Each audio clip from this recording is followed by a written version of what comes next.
set up another patch. Let's just dive right in. And of course, we're going to want to hear this thing. So the first thing I'm going to do is direct the envelope generator to control the amplitude and filtering of gate 1. And I'm going to do the same with the pulsar. I'm going to use the pulsar as an envelope to also control gate 2. So now we have sounds.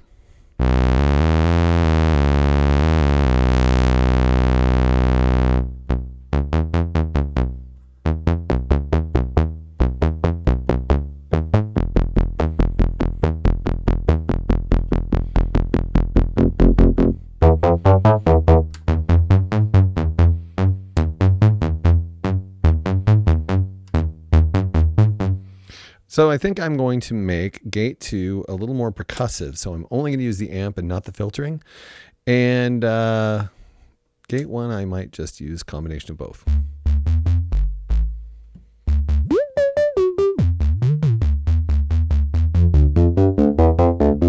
What we need to do is do something interesting to the timbre of the complex oscillator. So what I'm going to do is a thing I love to do, which is I am going to connect the sequencer to the timbre and jack that up. Now remember, if you want the fullest spread of modulation to happen, always have your setting at 0, pretty much no matter what you're talking about.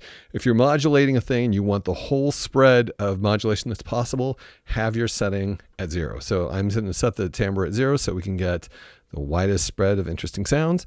Then I'm going to set the sequencer up to, it doesn't really matter because it's not pitches. I'm going to set the sequencer so it's controlled by the keyboard. So it will only advance a step every time you play the keyboard, which is what I'm doing. So with each keyboard step, it will send one of these voltages to the input of the wavefolding or timbre section, and we'll get a different timbre per note. Switch that to 5.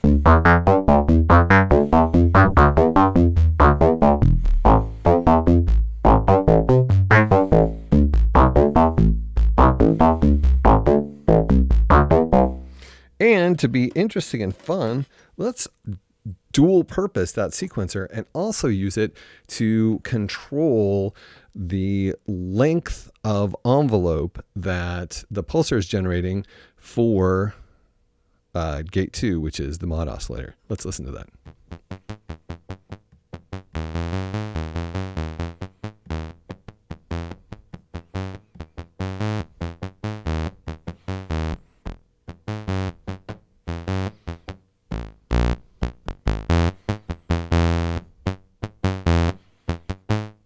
Okay, so now both of them together.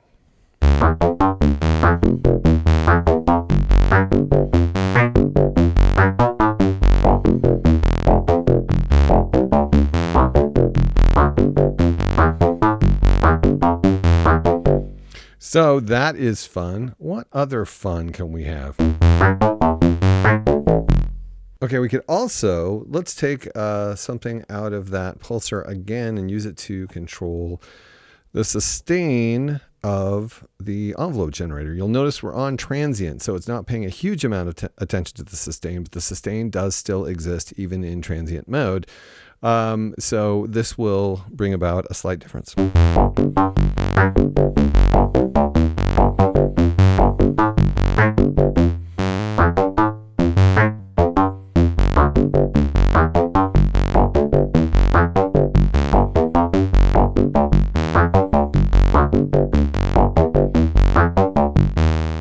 What happens if we then decide to get a little pep going in the old mod oscillator, which isn't that peppy? Let's switch that to filter. You want to?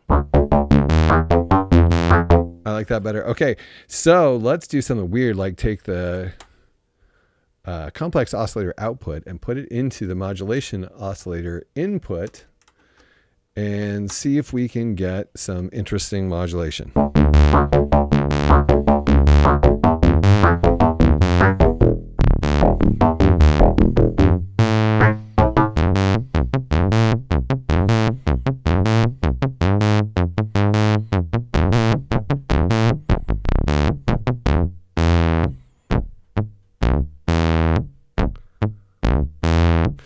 this range of frequencies. I kind of like it. What does it sound like altogether?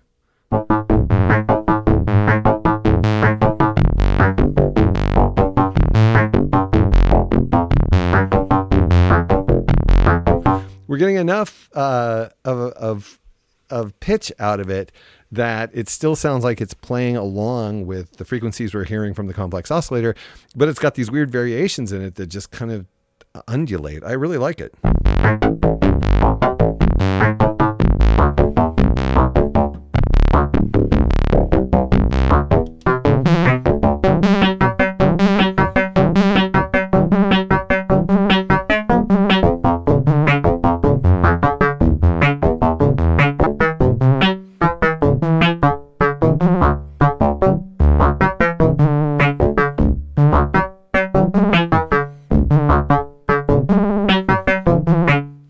Try and get something like that out of any 1970s non-massively modular synthesizer.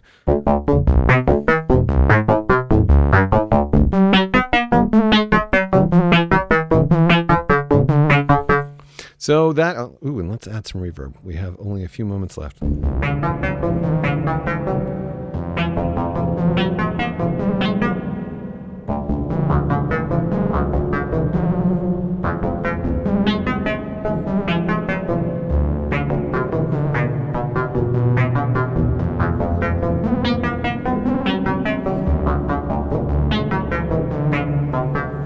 Anyway, that's another patch. I'll probably do more. The Buchla Easel Command.